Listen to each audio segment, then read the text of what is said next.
So, Section 10 of the Indian Contract Act 1872 deals with the essentials of a valid contract. Now, let's examine all these essentials one by one. ഒരു contract ഉണ്ടാകണമെങ്കിൽ ആദ്യത്തെ എസെൻഷ്യലായിട്ട് പറയുന്നത് എന്താണ്? There must be two parties. രണ്ട് പാർട്ടിക്കാരുണ്ടെങ്കിൽ ഒരു agreement ഉണ്ടാവുകയുള്ളൂ. There must be two parties for forming a contract. For forming a contract, there must be two parties, the promiser and promisee, or the offerer and offeree.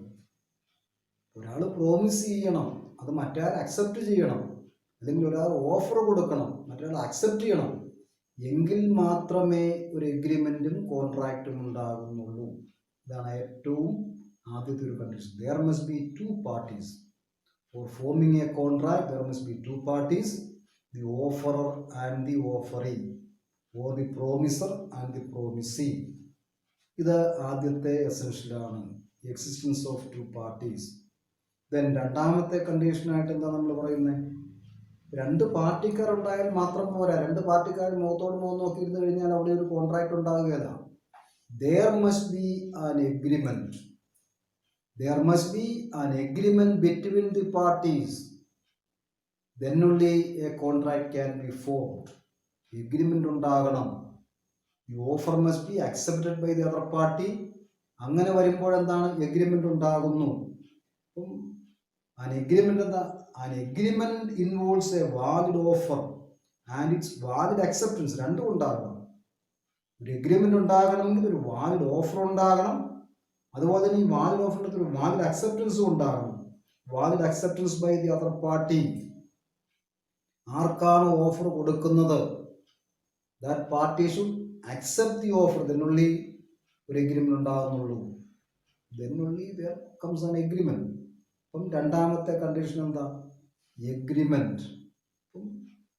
ആദ്യത്തെ കണ്ടീഷനായിട്ട് പറഞ്ഞിരിക്കുന്നത് there must be two parties. then second condition, there must be an agreement. Agreement ഉണ്ടെങ്കിൽ രണ്ടാമത്തെ ഒരു essential കണ്ടീഷനായിട്ട് പറയുന്നതാണ്, ഒരു agreement ഉണ്ടായെങ്കിലേ contract ഉണ്ടാവുള്ളൂ. ഒരു agreement ഉണ്ടാകണമെങ്കിൽ രണ്ട് പാർട്ടിക്കാരുണ്ടാകണം. നമ്മൾ അതിനൊരു എക്സാമ്പിൾ നോക്കിക്കഴിഞ്ഞാൽ, A sends a proposal to B for selling his car for ₹2 lakhs. A അയാളുടെ കാർ 2 ലക്ഷം രൂപയ്ക്ക് വിൽക്കാമെന്നൊരു പ്രപ്പോസൽ ബിക്ക് കൊടുത്തു. B accept that proposal. B പറഞ്ഞെന്താ? 2 ലക്ഷം രൂപയ്ക്ക് ഞാൻ ആ കാർ വാങ്ങിക്കൊള്ളാം. അവിടെ ഒരു എഗ്രിമെന്റ് ഉണ്ടാകുന്നു. ഇതൊരു കോൺട്രാക്റ്റ് ആയി മാറും. അപ്പം ആദ്യത്തെ essential condition, there must be two parties.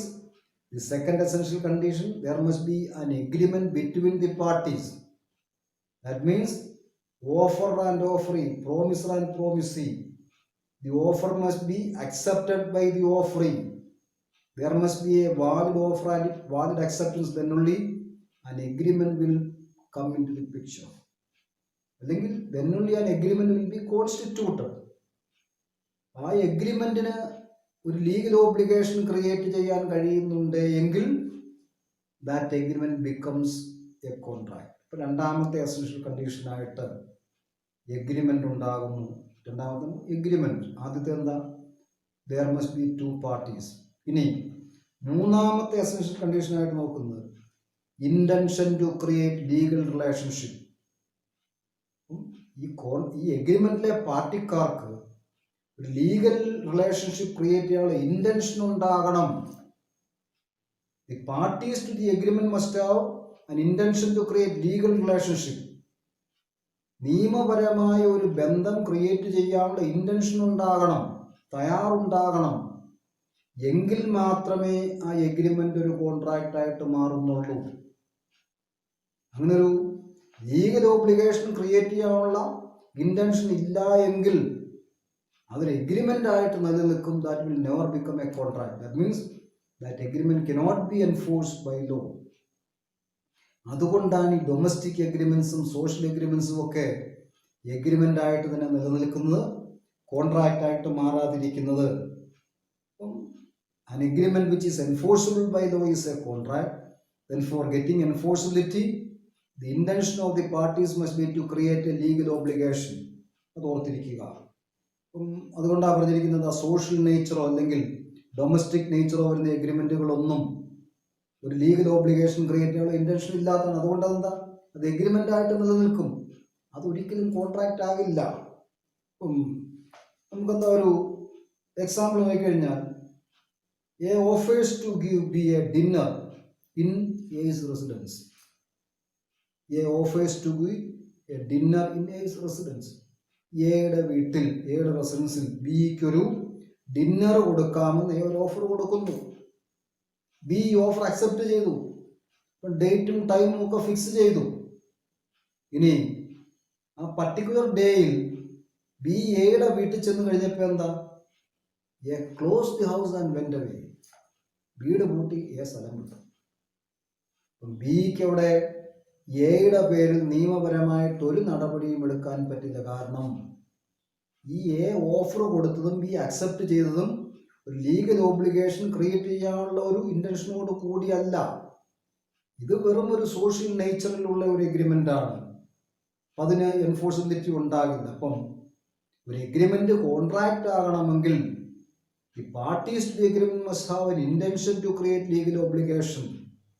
Then only that agreements becomes a contract. അപ്പോൾ മൂന്നാമത്തെ എസൻഷ്യൽ കണ്ടീഷൻ ആണ് intention of the parties to create a legal obligation. ആദ്യത്തെ കണ്ടീഷൻ എന്താ, there must be two parties. Secondly, there must be a valid agreement. മൂന്നാമത് the parties must have an intention to create legal obligation. മൂന്നാമത്തെ റിലേഷൻഷിപ്പായി. ഇനി ഓരോ എസൻഷ്യലും പറയുമ്പോൾ ചെറിയ examples കൊടുത്താൽ നന്നായിരിക്കും.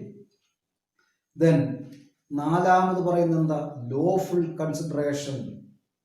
Existence of lawful consideration. Lawful consideration ഉണ്ടെങ്കിൽ മാത്രമേ ഒരു എഗ്രിമെന്റ് കോൺട്രാക്റ്റ് ആവുകയുള്ളൂ. Consideration is the backbone of a contract. ഒരു കോൺട്രാക്റ്റിന്റെ അടിസ്ഥാനം കൺസിഡറേഷനാണ്. കൺസിഡറേഷൻ ഇല്ലാതെ ഉണ്ടാകുന്ന എഗ്രിമെന്റുകൾ ഒന്നും കോൺട്രാക്റ്റ് ആകില്ല. എ ബിയോട് പറയുകയാണ്, എൻ്റെ പശുവിനെ ഞാൻ നിനക്ക് തന്നേക്കാം. ബി വളരെ സന്തോഷത്തോടെ അക്സെപ്റ്റ് ചെയ്തു, ഓഫർ ഉണ്ട്, അക്സെപ്റ്റ് ചെയ്തു. ഒരു ഡേറ്റും കൂടെ പറഞ്ഞു, അടുത്ത മാസം 10-ാം തീയതി എൻ്റെ പശുവിനെ ഞാൻ നിനക്ക് തന്നേക്കാം. 10-ാം തീയതി പശുവിനെ മേടിക്കാനായിട്ട് ബി ചെന്ന് കഴിഞ്ഞപ്പോൾ എ പറയുകയാണ്, ഞാൻ പശുവിനെ തരുന്നില്ല. ഇവിടെ ബിക്ക് ഒന്നും ചെയ്യാൻ പറ്റില്ല. കാരണം എന്താ, കൺസിഡറേഷൻ ഇല്ല. വെറുതെ കൊടുക്കാമെന്ന് പറഞ്ഞാൽ അതിന് വാലിഡിറ്റി ഇല്ല. അതേസമയം എയുടെ പശുവിന് ഒരു 25,000 രൂപ കിട്ടുന്ന പശുവാണ്. എ ബിയോട് പറഞ്ഞു, എൻ്റെ പശുവിനെ ഞാൻ നിനക്ക് ഒരു 10,000 രൂപയ്ക്ക് തന്നേക്കാം. ബി അത് അക്സെപ്റ്റ് ചെയ്തു. ഇങ്ങനെ വന്നു കഴിഞ്ഞാൽ അതിൻ്റെ നേച്ചർ മാറി, കൺസിഡറേഷൻ ഉണ്ടായി, ലീഗൽ കൺസിഡറേഷനാണ്, ആ എഗ്രിമെന്റ് കോൺട്രാക്റ്റ് ആയിട്ട് മാറുന്നു. കൺസിഡറേഷൻ എന്താ, the price of a contract. ഒരു കോൺട്രാക്റ്റിന്റെ വിലയാണ് consideration. Quid pro quo, something in return. ഒരു പ്രോമിസിന് പകരമായിട്ട് കൊടുക്കുന്ന മറ്റൊരു പ്രോമിസാണ്. എ ബിയോട് പറയുന്നു, പശുവിനെ 25,000 രൂപയ്ക്ക് തന്നേക്കാം. ബി അക്സെപ്റ്റ് ചെയ്യുന്നു. അവിടെ ബി അക്സെപ്റ്റ് ചെയ്യുമ്പോൾ എന്താ, 25,000 രൂപ ഞാൻ നിനക്ക് തരാം, പശുവിനെ എനിക്ക് തരിക. ഇവിടെ ഒരു എക്സിക്യൂട്ടറി പ്രോമിസ് വന്നു. രണ്ട് പാർട്ടിക്കാരും അങ്ങോട്ടും ഇങ്ങോട്ടും പ്രോമിസ് കൊടുത്തു. അതിന് വാലിഡിറ്റി ഉണ്ട്. ഇവിടെ കൺസിഡറേഷൻ ഉണ്ടായി. ലീഗൽ കൺസിഡറേഷനാണ്, ലോഫുൾ കൺസിഡറേഷനാണ്, വാലിഡ് കൺസിഡറേഷനാണ്. ഇങ്ങനെ കൺസിഡറേഷൻ ഉള്ള എഗ്രിമെന്റുകൾ മാത്രമേ കോൺട്രാക്റ്റുകളാകുന്നുള്ളൂ.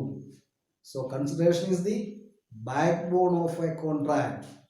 Consideration means something in return, and consideration must be valid and legally acceptable ആയ കൺസിഡറേഷൻ ആയിരിക്കണം. ലോഫുൾ കൺസിഡറേഷൻ ആയിരിക്കണം. Valid and lawful consideration. അപ്പം existence of a valid and lawful consideration, that is another essential condition of a valid contract. അപ്പം അങ്ങനെയുള്ള എഗ്രിമെന്റുകളെ contract ആയിട്ട് മാറുന്നുള്ളൂ. Then ഇവിടെ നമ്മൾ ആ കൺസിഡറേഷൻ പ്രൈസ് ആണെന്നൊക്കെ ഓർത്തിരിക്കുക. ഇവിടെ നമുക്ക് ഏത് എക്സാമ്പിൾ വേണമെങ്കിലും കൊടുക്കാം. A offers to sell his car to B for ₹2 lakhs. That is a contract. Here valid consideration is there.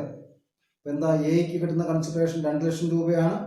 ബിക്ക് 2 ലക്ഷം രൂപയ്ക്ക് പകരമായിട്ട് എയുടെ കാറ് കിട്ടുന്നു. രണ്ടു കൂട്ടർക്കും കൺസിഡറേഷൻ കിട്ടുന്നുണ്ട്.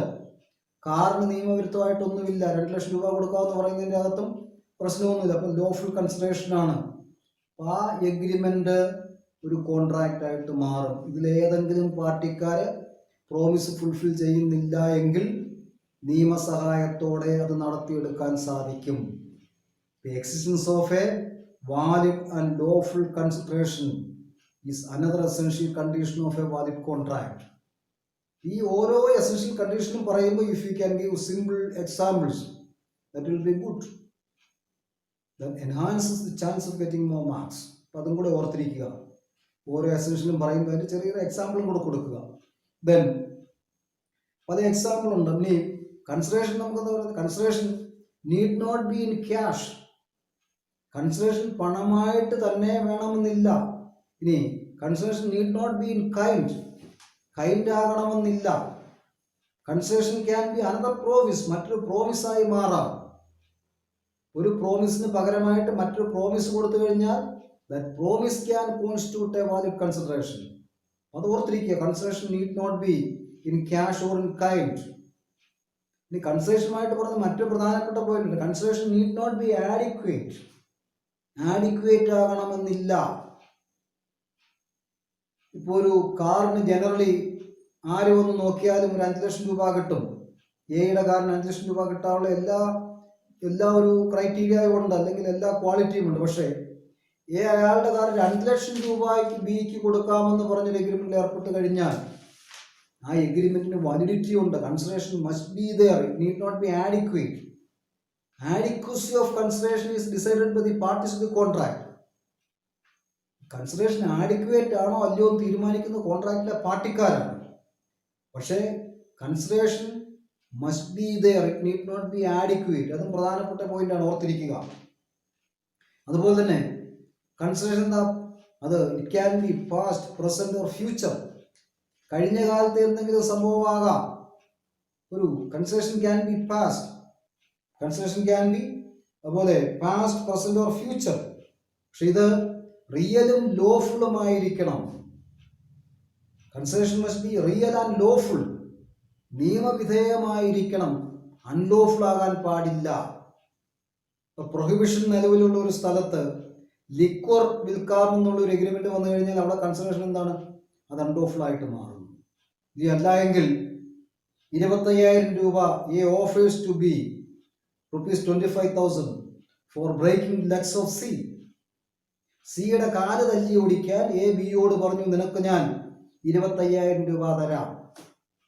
ഇവിടെ 25,000 രൂപയ്ക്ക് കുഴപ്പമില്ല, പക്ഷെ കാല് തല്ലി ഓടിക്കുക എന്നുള്ളത് ലോഫുൾ അല്ല. അതുകൊണ്ട് ആ എഗ്രിമെന്റിന് വാലിഡിറ്റി ഇല്ല. ഇനി എ എന്താ ബിക്ക് കാശും കൊടുത്തു, ഇന്ന ദിവസം കാല് തല്ലി ഓടിക്കാമെന്ന് പറഞ്ഞു. ഇനി ആ പർട്ടിക്കുലർ ഡേ വന്നു കഴിഞ്ഞപ്പം ബി സിയുടെ കാല് തല്ലി ഓടിക്കുന്നില്ല എങ്കിൽ എക്ക് കോടതിയിൽ പോകാൻ പറ്റുകയില്ല. എൻ്റെ കയ്യിൽ നിന്ന് സിയുടെ കാല് തല്ലി ഓടിക്കാമെന്ന് പറഞ്ഞ് എന്താണ് ബി 25,000 രൂപ മേടിച്ചിട്ടുണ്ട്. അപ്പം അതുകൊണ്ട് ഒന്നെങ്കിൽ എന്താ കോടതിയോട് പറയുന്നത്? ഒന്നെങ്കിൽ ബിയെ കൊണ്ട് സിയുടെ കാല് തല്ലി ഓടിപ്പിക്കണം, അല്ലെങ്കിൽ ഞാൻ കൊടുത്ത കാശ് എനിക്ക് കിട്ടണം. കോടതിയെ ഈ രീതിയിൽ സമീപിച്ചു കഴിഞ്ഞാൽ ബി ആയിരിക്കും ശിക്ഷിക്കപ്പെടുന്നത്. കാരണം എന്താ? ഇവിടെ നിയമവിരുദ്ധമായ ഒരു കാര്യം ചെയ്യുന്നതിന് വേണ്ടിയാണ്. Concession must be real and lawful. Real ആയിരിക്കണം, സാധ്യമായ ഒരു കാര്യമായിരിക്കണം. അസാധ്യമായ കാര്യം വെച്ചിട്ട് കാര്യമൊന്നുമില്ല. സാമാന്യ ബോധമുള്ള ഒരാളുടെ ചിന്താഗതിക്ക് സാധ്യമെന്ന് തോന്നുന്ന കാര്യങ്ങളെ കൺസിഡർ ആയിട്ട് വയ്ക്കാൻ പാടുള്ളൂ. അപ്പം നമ്മൾ 4ാമത്തെ റെസഷൻ കണ്ടീഷനായിട്ട് പറഞ്ഞത് എന്താ? Lawful or legal consideration. Lawful consideration. അപ്പോൾ consideration means something in return, quid pro quo, or consideration price for a contract. It is the backbone of a contract. ഇത് ലോഫുൾ ആയിരിക്കണം, റിയൽ ആയിരിക്കണം. ഇങ്ങനെയുള്ള കാര്യങ്ങൾ ഓർത്തിരിക്കുക. ഒരു ചെറിയ എക്സാമ്പിളും കൂടെ കൊടുക്കുക. Then the 5th point is the parties must be competent to contract. ഈ കോൺട്രാക്റ്റിലെ പാർട്ടിക്കാർക്ക് അതിനുള്ള കോമ്പിറ്റൻസി ഉണ്ടാകണം. ഇത് വളരെ ഡീറ്റെയിൽഡ് ആയിട്ട് നമ്മൾ പഠിക്കുന്നുണ്ട്. Competency to contract. ആർക്കൊക്കെയാണ് ഒരു കോൺട്രാക്റ്റിൽ ഏർപ്പെടാനുള്ള ലീഗൽ ആയിട്ടുള്ള എലിജിബിലിറ്റി ഉള്ളത്? നിയമപരമായ യോഗ്യത ആർക്കാണുള്ളത്? അത് every person is competent to contract if he, അപ്പം എല്ലാ വ്യക്തികൾക്കും കോൺട്രാക്ട് നടത്താനുള്ള കോമ്പീറ്റൻസി ഉണ്ട്. If he is of the age of majority, 18 വയസ്സ് പൂർത്തിയായിരിക്കണം, ആദ്യത്തെ കണ്ടീഷനാണ്. രണ്ടാമത് he is of sound mind, സ്ഥിരബുദ്ധിയുള്ള ഒരു വ്യക്തിയായിരിക്കണം. He should not be a person of unsound mind. Then മൂന്നാമത്തെ കണ്ടീഷനായിട്ട് പറയുന്നത് is not disqualified from contracting by any law which is subject to. ഇപ്പോൾ ഒരു രാജ്യത്ത് നിലവിലുള്ള ഏതെങ്കിലും നിയമം ആ വ്യക്തിയെ ഡിസ്ക്വാളിഫൈ ചെയ്തിരിക്കാൻ പാടില്ല. നിയമം ഡിസ്ക്വാളിഫൈ ചെയ്യുന്ന ആളുകളുണ്ട്. അപ്പോൾ എന്താ?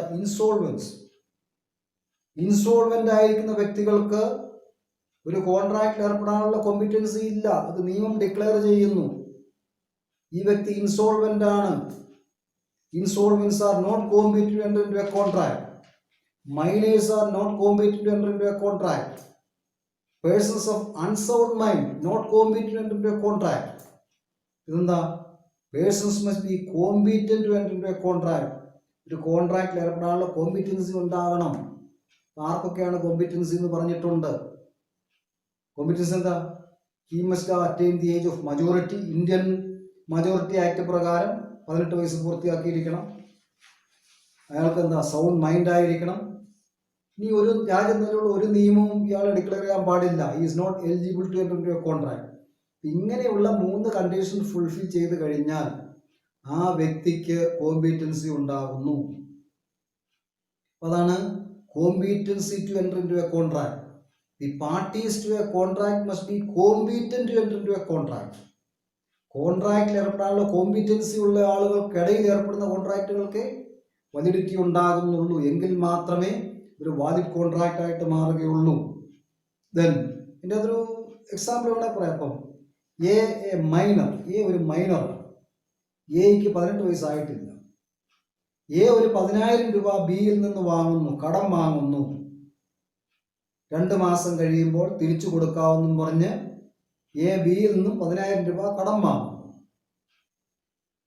ഈ 2 മാസം കഴിയുമ്പോൾ പണം തിരിച്ചു കൊടുക്കുന്നില്ല എങ്കിൽ ബിക്ക് കോടതിയിൽ പോയി എയിൽ നിന്നും ആ പണം ഈടാക്കിയെടുക്കാൻ സാധിക്കുകയില്ല. കാരണം since is a minor, he is not competent to enter into a contract. അവിടെ മൈനറായ എക്ക് ഒരു കോൺട്രാക്റ്റിൽ ഏർപ്പെടാനുള്ള കോമ്പീറ്റൻസി ഇല്ലാത്തത് കൊണ്ട് a contract entered into by or with a minor is void ab initio. അതിനാൽ തന്നെ അത് വോയിഡ് ആണ്. മൈനറുമായിട്ട് ഏർപ്പെടുന്ന കോൺട്രാക്റ്റുകൾ മൈനറായ വ്യക്തിയുമായിട്ട് ഏർപ്പെടുന്നുള്ള ഒറ്റ കാരണം കൊണ്ട് തന്നെ അതിനാൽ തന്നെ അതെന്താ? വോയിഡ് ആയിട്ട് മാറുന്നു, നടപ്പിലാക്കാൻ സാധിക്കാതെ വരുന്നു. അപ്പം contracts entered into or by a minor is void. അതൊരിക്കലും ഒരു വാലിഡ് കോൺട്രാക്റ്റ് ആയിട്ട് മാറുന്നില്ല. ദെൻ നമ്മളൊരു അടുത്ത 6ാമത്തെ എസൻഷ്യൽ കണ്ടീഷനായിട്ട് പറയുന്നതാണ് consensus ad idem or identity of mind.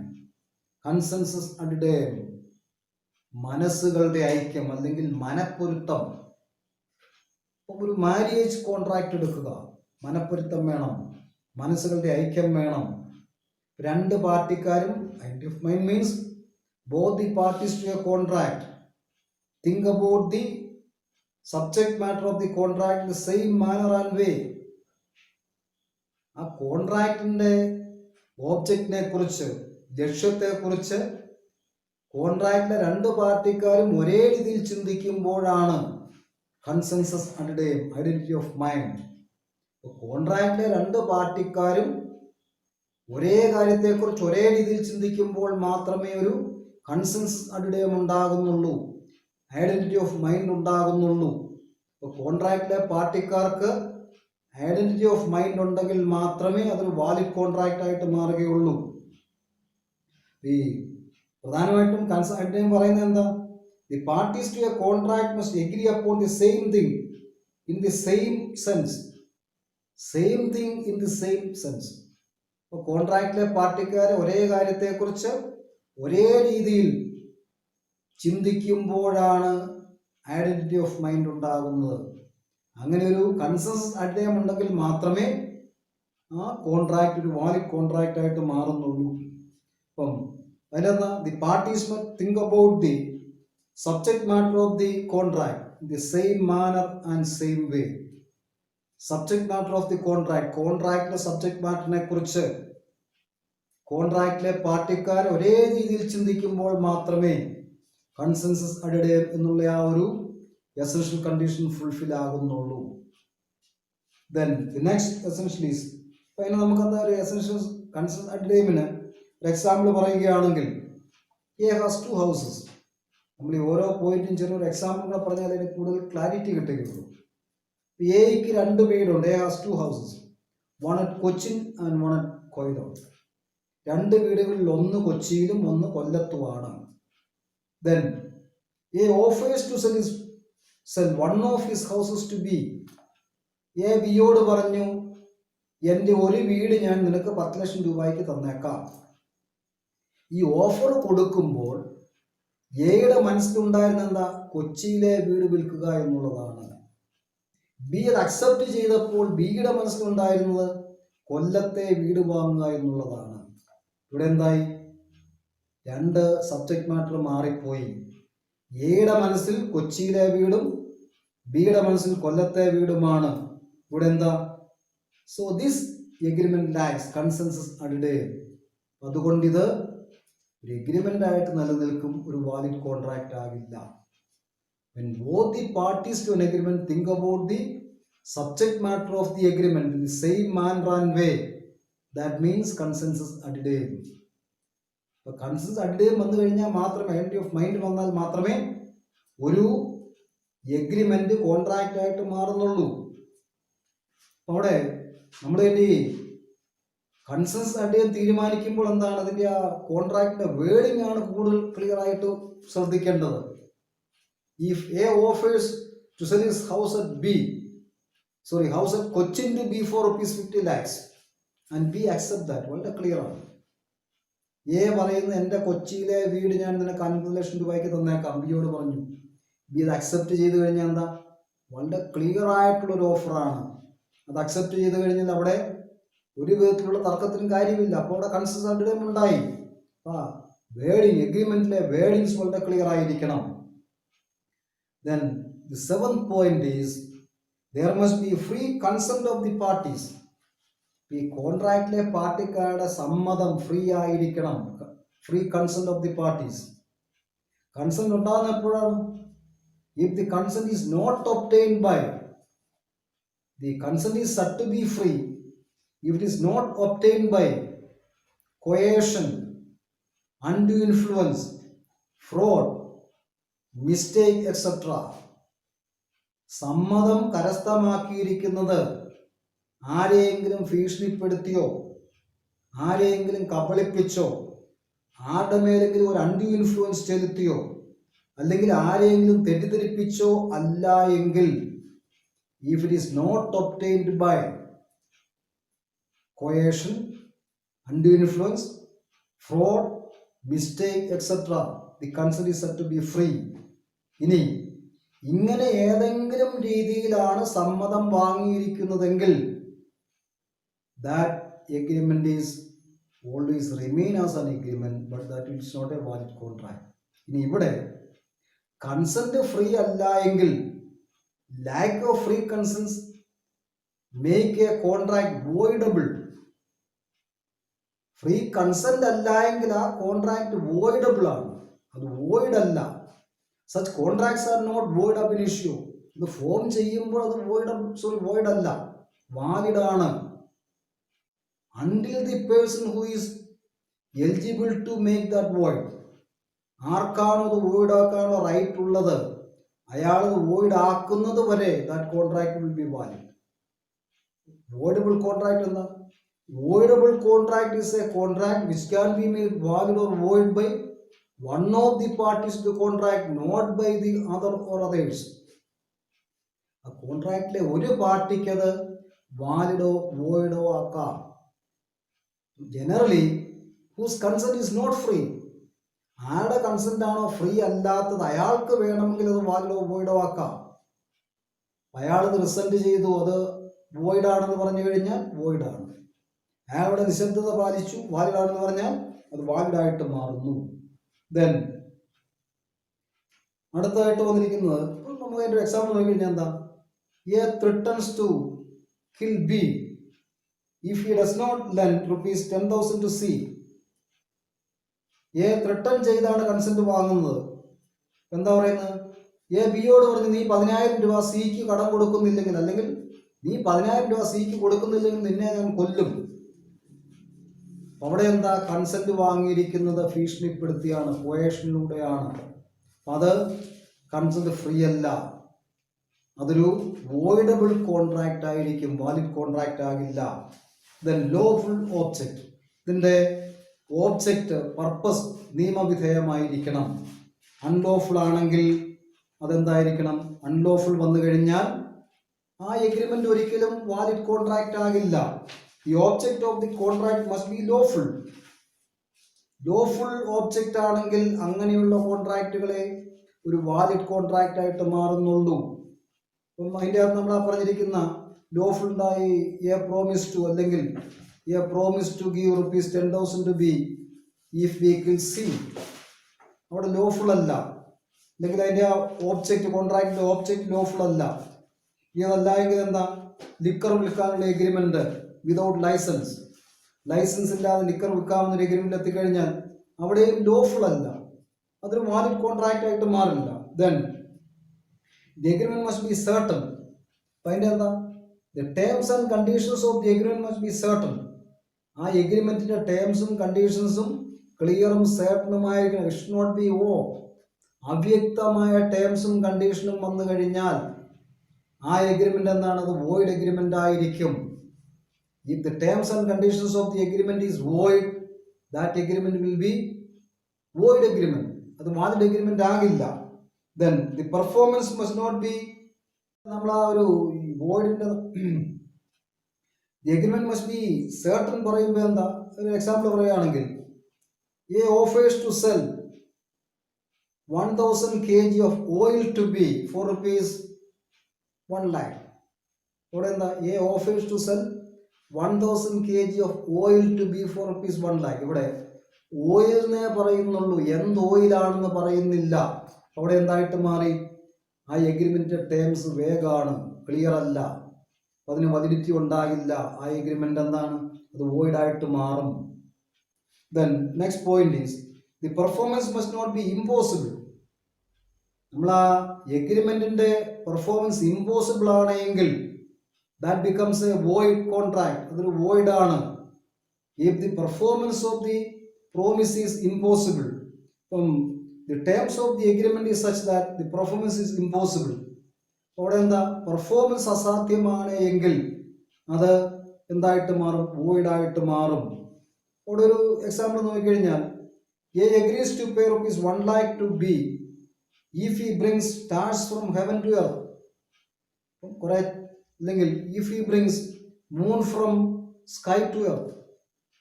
1,00,000 രൂപ തരാം, അല്ലെങ്കിൽ നീ എനിക്ക് 1,00,000 രൂപ തരികയാണെങ്കിൽ ഞാൻ ചന്ദ്രനെ പിടിച്ചു കൊണ്ടുവന്ന് തരാം. അതിന് കാശ് കൊടുത്തു കഴിഞ്ഞാൽ അതെന്താണ്, അത് പ്രായോഗികമല്ല, ഇമ്പോസിബിൾ ടു പെർഫോം. അങ്ങനെയുള്ള എഗ്രിമെന്റുകൾ ഒരിക്കലും വാലിഡ് കോൺട്രാക്റ്റ് ആകില്ല. ഇനി എഗ്രിമെന്റുകൾ ലീഗൽ ഫോർമാലിറ്റീസ് ഫുൾഫിൽ ചെയ്യണം. An agreement can be oral or writing. ചില എഗ്രിമെന്റുകൾ ലീഗൽ ഫോർമാലിറ്റീസ് ഉണ്ട്, ചില particular agreements, certain agreements should be in writing and must be registered. അപ്പം ചില പർട്ടിക്കുലർ എഗ്രിമെന്റ്സ് നിയമം പറയുന്നുണ്ട്. അപ്പം അങ്ങനെയുള്ള എഗ്രിമെന്റുകൾ റൈറ്റിംഗിലാകണം, രജിസ്റ്റർ ചെയ്തിരിക്കണം.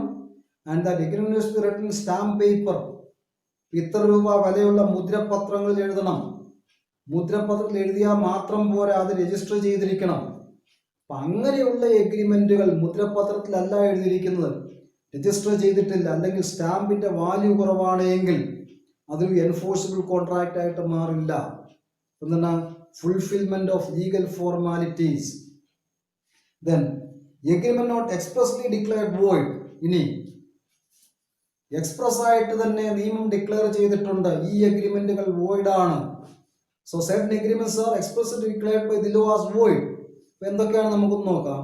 അത് section 24 to section 30 of the Indian contract act 1872 specifies such agreements. Under these provisions, agreement restraint of marriage, വിവാഹത്തിൽ നിന്ന് ഒരാളെ തടഞ്ഞു നിർത്താൻ തടസ്സപ്പെടുത്തുന്ന എഗ്രിമെന്റുകൾ, വിവാഹത്തിൽ നിന്ന് മാറി നിൽക്കാമെന്നുള്ള എഗ്രിമെന്റ്. എ ബിയോട് പറയുകയാണ്, ഞാൻ നിന്നെ മാത്രമേ വിവാഹം ചെയ്യുകയുള്ളൂ, ഞാൻ മറ്റാരെങ്കിലും വിവാഹം ചെയ്യുകയാണെങ്കിൽ നിനക്കൊരു 10 ലക്ഷം രൂപ തന്നേക്കാം.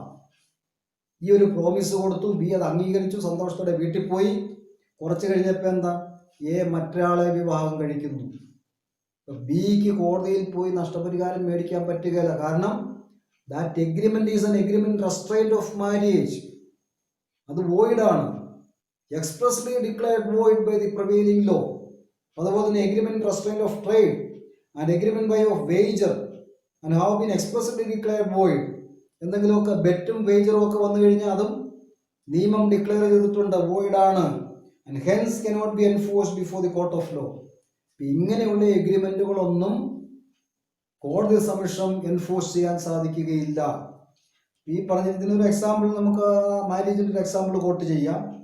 ഇത്രയും കാര്യങ്ങളിൽ പറഞ്ഞിരിക്കുന്ന 12 എസൻഷ്യൽ കണ്ടീഷൻസ്, ഒരു എഗ്രിമെന്റ് ഈ പറഞ്ഞിരിക്കുന്ന 12 എസൻഷ്യൽ കണ്ടീഷൻസ് ഫുൾഫിൽ ചെയ്ത് കഴിഞ്ഞാൽ such agreements becomes a valid contract.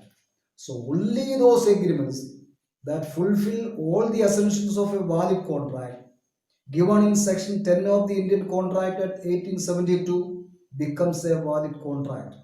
If any of these essential conditions is missing, that agreement will remain as an agreement that cannot be considered as a valid contract.